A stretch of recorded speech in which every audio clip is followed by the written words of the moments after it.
I'm walking along the Norwich to Lowestoft road near Framingham Pigot, and this is the stretch where the writer W.G. Sebald was killed in December 2001. He had a heart attack while he was driving and crashed into an oncoming vehicle, though the coroner said he was probably dead before the impact.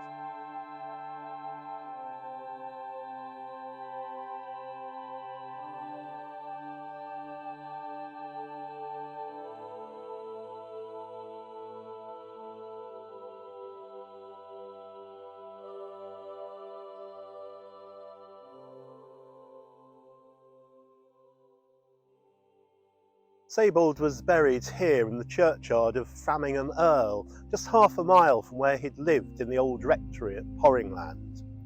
In his lifetime he was known as Max, and that's still the way he's thought of by the many people who love his books. One of the most famous ones of them is this one, The Rings of Saturn, which describes a journey through Norfolk and Suffolk, and it's a journey that we're going to trace. In the last full year of the Second World War, Sebald was born at Wertach in Bavaria, Germany, close to the Austrian border. In 1970 he was appointed as a lecturer at the University of East Anglia in Norwich, where in 1986 he was appointed to the chair of European literature. This was where he wrote all his books, including The Rings of Saturn.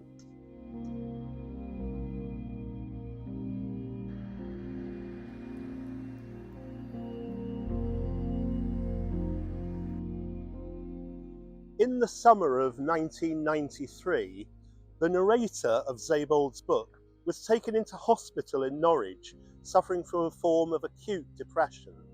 While there, he began to think obsessively about the journey that he had made. He was also interested in the philosopher Sir Thomas Browne, one of the first people to write about the condition of melancholia, for he had heard that Browne's skull was in the hospital museum. And thus the narration of The Rings of Saturn begins.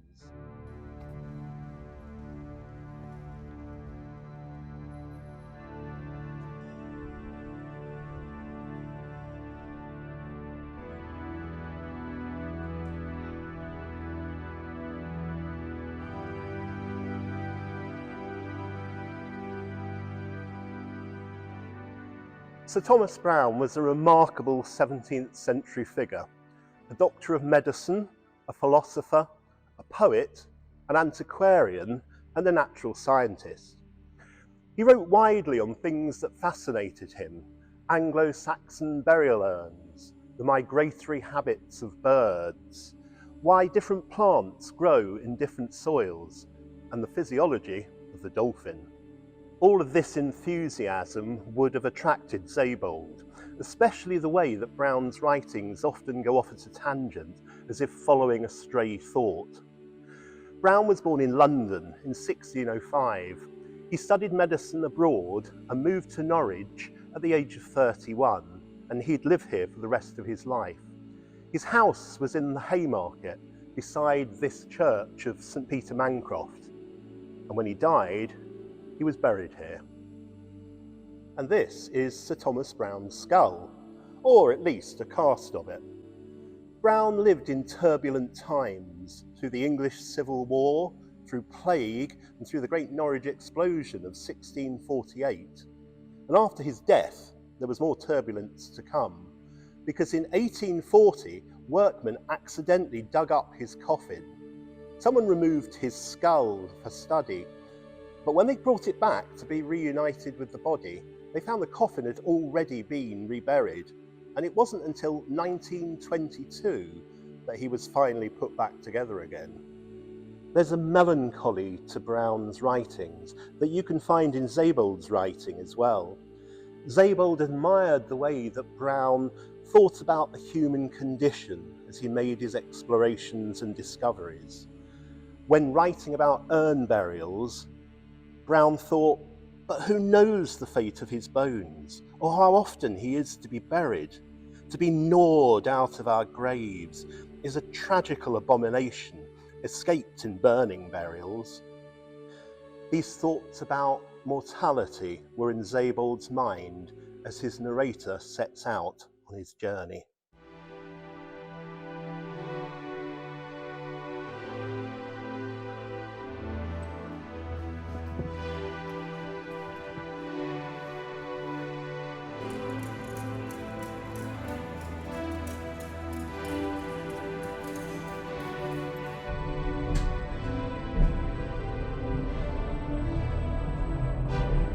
Welcome to this service for Lowestoft.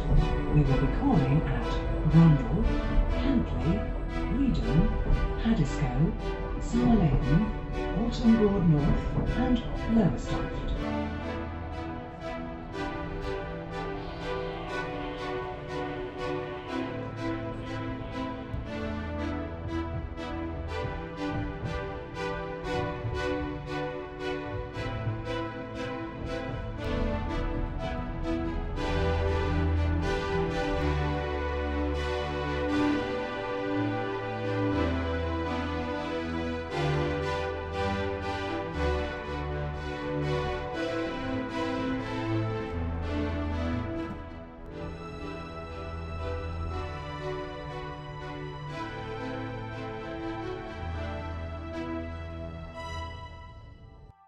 We are now approaching Somerleyton.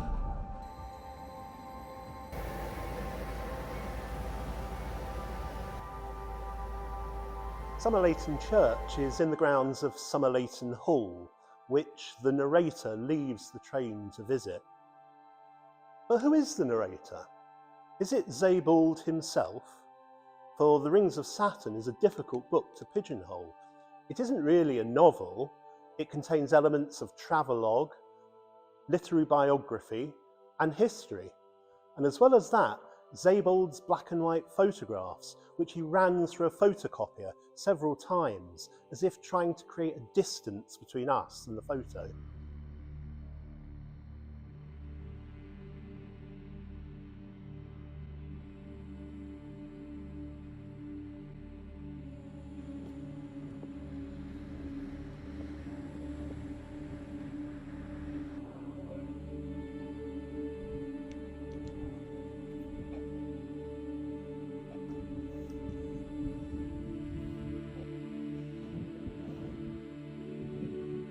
Sebald's narrator arrives in Lowestoft, a town which once had a thriving fishing industry, but which has now lost it, and he heads south. He reaches Pakefield Cliffs and finds fishing boats and rusty winding gear. He wonders if they're still in use. He begins to feel a sense of melancholy.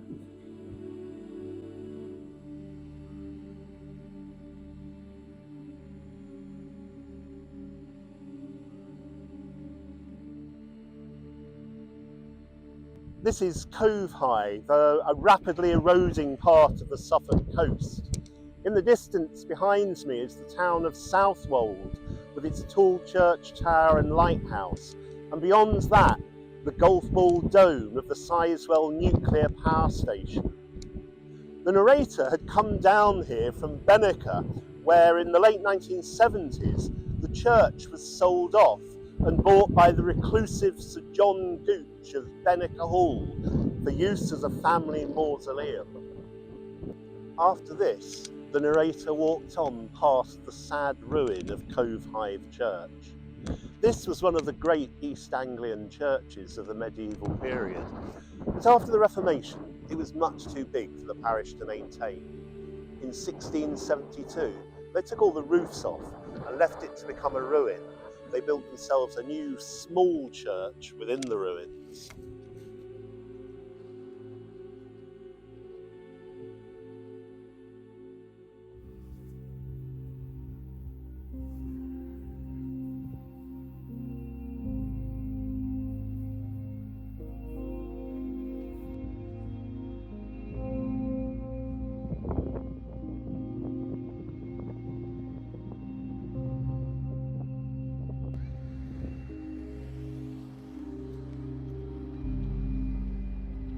This is the Southwold Sailors' Reading Room, and in the book, the narrator, or is it possibly Sebald himself, observes, "Whenever I am in Southwold, the Sailors' Reading Room is by far my favourite haunt. It is better than anywhere else for reading, writing letters, following one's thoughts, or, in the long winter months, simply looking out at the stormy sea as it crashes against the promenade."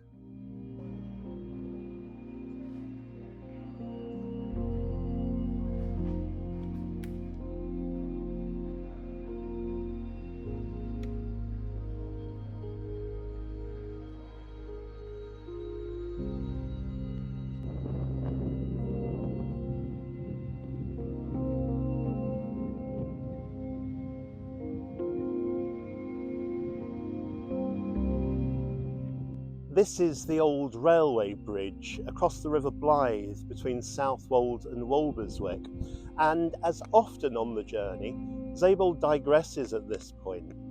He remembers that the train that ran over this bridge was made in Imperial China, and he goes on to explore the Boxers' Rebellion and the poisoning of a Chinese emperor.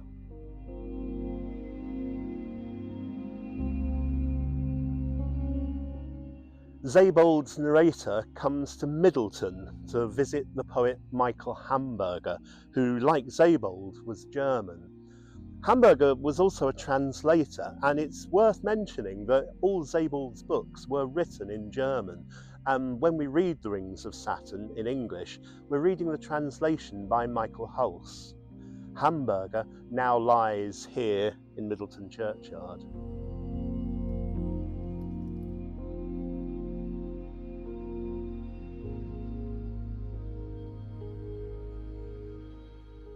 As the narrator heads south through Suffolk along the coast, he meditates on writers alive and dead, among them Swinburne, who was fascinated by the sea.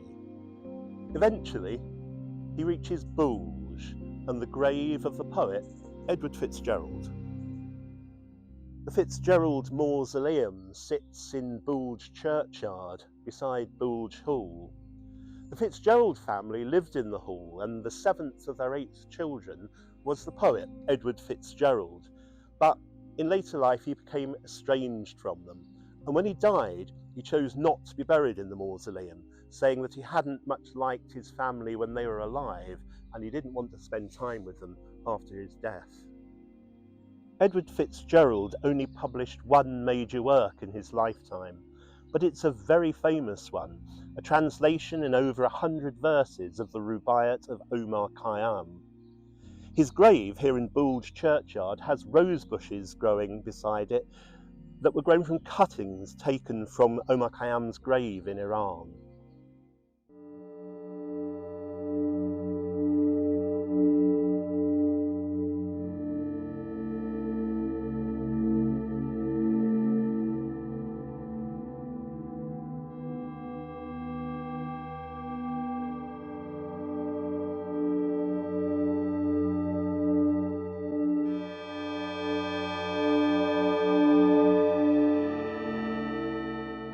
Sebald's father was an officer in the Nazi Wehrmacht, and after the war he was in a prisoner of war camp until Sebald was 3 years old. He never had a close relationship with his father. In later life he remembered how at school they were shown photographs of the Holocaust. He said that none of us knew how to understand what we were seeing. This is the old Jewish cemetery in the centre of Ipswich. The Jewish community arrived in this Docklands area at the start of the 19th century, but by 1851 they were all gone.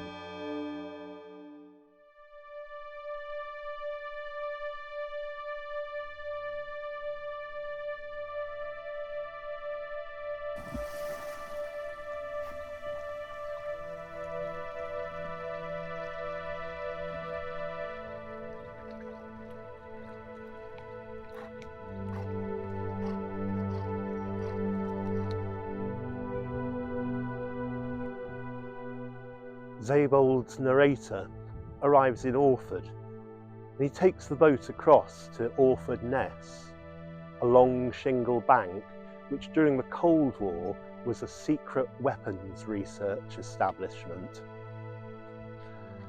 As he walks, he thinks, "It was as if I were passing through an undiscovered country, and I still remember that I felt at the same time both utterly liberated and deeply despondent. I had not a single thought in my head. With each step that I took, the emptiness within and the emptiness without grew ever greater, and the silence more profound."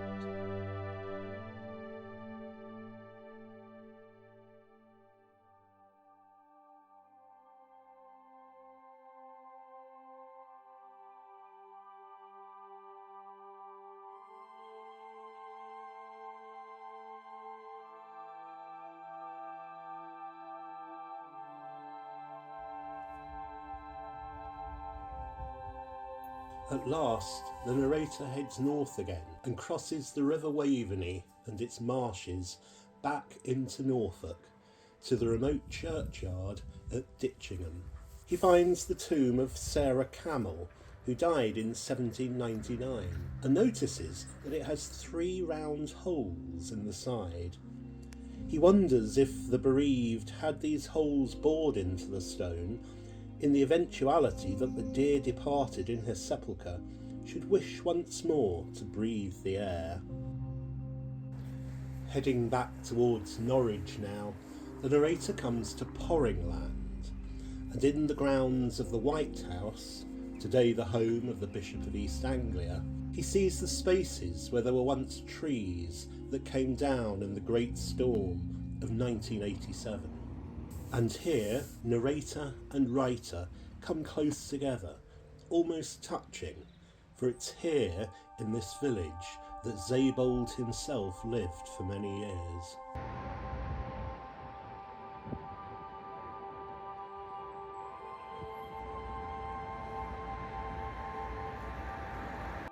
At the end of his journey, the narrator returns to Norwich, and he visits Strangers' Hall Museum to look at the textiles. The Strangers were a community of Dutch, Flemish and Walloon weavers who began to arrive in Norwich during the 16th century and were soon the main silk weaving community in the city. The narrator observes, "In their factories and those of their suppliers, there was the greatest imaginable commotion, day in, day out, and it is said, in a history of silk manufacture in England, that a traveller approaching Norwich under the black sky of a winter night would be amazed by the glare over the city, caused by light coming from the windows of the workshops, still busy at this late hour."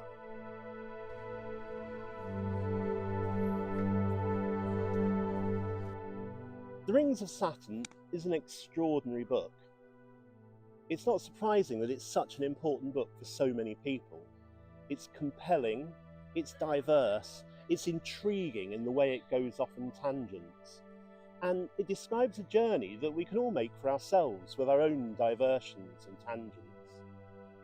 And Sir Thomas Browne, who was the son of a silk merchant and may well have had an eye for these things, remarks in a passage of the Pseudoxia Epidemica that I can no longer find, that in the Holland of his time it was customary, in a home where there had been a death, to drape black mourning ribbons over all the mirrors and all canvases depicting landscapes or people or the fruits of the field, so that the soul, as it left the body, would not be distracted on its final journey, either by a reflection of itself or by a last glimpse of the land now being lost forever.